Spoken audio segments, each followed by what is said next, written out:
Assalamualaikum warahmatullahi wabarakatuh.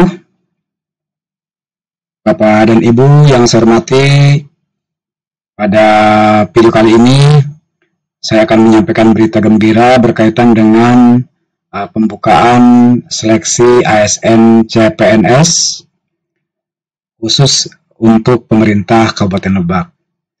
Nah, pada video kali ini saya akan menyampaikan beberapa informasi berkaitan dengan apakah ASN P3K dapat melamar CPNS. Nah, ini kan pertanyaan yang mungkin saja muncul dari teman-teman ASN P3K yang akan melamar CPNS. Untuk itu, Bapak dan Ibu, mari kita simak penjelasan berkaitan dengan apakah ASN P3K dapat melamar CPNS atau tidak. Baik, Bapak dan Ibu, seperti kita ketahui bahwa pemerintah Kabupaten Lebak telah membuka penerimaan CPNS tahun 2024. Ini diambil dari websitenya bkpsdm.lebakap.go.id bahwa Kabupaten Lebak telah membuka 84 formasi untuk CPNS tahun 2024. Formasi yang pertama, formasi umum, terdiri dari tenaga teknis 61 formasi, lalu tenaga kesehatan 21 formasi. Nah, di yang kedua itu ada formasi disabilitas. Ada tenaga teknis untuk yang formasi disabilitas itu ada 2 formasi. Nah, kita lihat Bapak dan Ibu, pengumuman yang disampaikan berkaitan dengan persyaratan pendaftaran. Di persyaratan umum, kita sudah membaca pengumuman yang sudah disampaikan.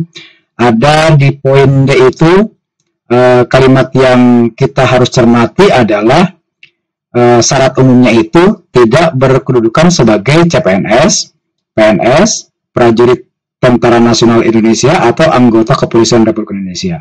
Nah, tidak berkedudukan sebagai CPNS atau PNS. Nah, lalu pertanyaannya, apakah ASN P3K dapat melamar menjadi PNS? Nah, Bapak dan Ibu, di penjelasan berikutnya bahwa ternyata P3K aktif itu dapat melamar menjadi CPNS ya dengan syarat yang pertama, bagi pelamar yang berasal dari pegawai pemerintah dengan perjanjian kerja aktif wajib mendapatkan persetujuan dari pejabat pembina kepegawaian dari instansi asal. Artinya kepala daerah memberikan persetujuan atau memberikan rekomendasi kepada ASN P3K tersebut untuk melamar menjadi CPNS. Kemudian masa kerja P3K-nya itu minimal 1 tahun terhitung tanggal mulai kontrak yang terdata di SIASN. Yang poin C, tetap memenuhi ketentuan jabatan yang dipersyaratkan dalam penerimaan CPNS tahun 2024. Nah, Bapak dan Ibu, ketika ASN P3K dapat melamar menjadi CPNS, lalu syarat-syarat apa saja harus dipenuhi? Yang pertama kita lihat dari sisi persyaratannya, Bapak dan Ibu, bahwa ketika ada ASN P3K bisa melamar CPNS, maka ini kembali ke persyaratan yang sudah ditetapkan, yaitu berusia paling rendah 18 tahun dan paling tinggi 35 tahun. Jadi untuk yang ASN P3K yang akan melamar menjadi CPNS tidak boleh lebih dari usia 35 tahun. Kemudian memiliki kualifikasi pendidikan sesuai dengan persyaratan jabatan. Nah, di dalam aturan surat ini juga sudah ditentukan formasi, pendidikan, kemudian instansi yang dilamar, jabatan sudah ada.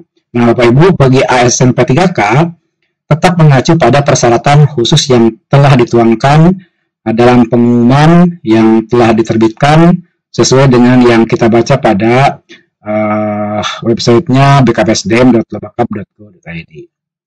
Jadi sekali lagi, bagi teman-teman ASN P3K yang akan melamar menjadi CPNS diperbolehkan. Lalu bagaimana status ASN P3K-nya? Apakah yang bersangkutan kalau misalkan lulus?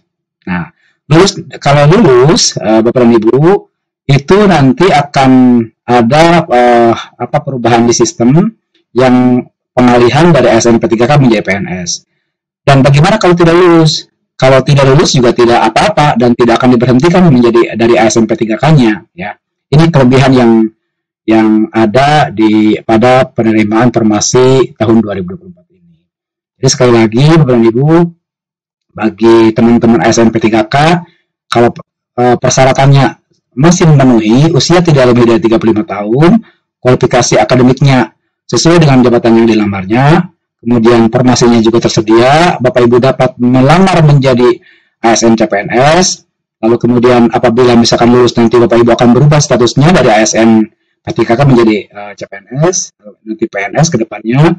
Lalu bagi yang tidak lulus tetap kembali bekerja menjadi ASN P3K.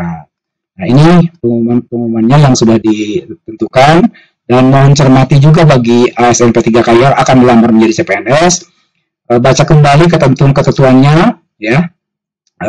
Kalau seandainya Bapak Ibu akan melamar menjadi ASN CPNS. Nah, tahapan seleksinya sudah ada, apa saja? Ya. Nah, tahapan seleksinya misalkan di sini seleksi administrasi. Nanti Bapak dan Ibu saya akan jelaskan seperti apa seleksi administrasi dan bagaimana tips lolusnya. Demikian Bapak dan Ibu kabar gembira ini buat ASN P3K. Mudah-mudahan Bapak dan Ibu bagi yang masih memenuhi syarat ikut untuk melamar ASN CPNS. Kemudian mudah-mudahan Bapak Ibu lulus sesuai dengan harapan kita semua. Terima kasih, mudah-mudahan bermanfaat. Assalamualaikum warahmatullahi wabarakatuh.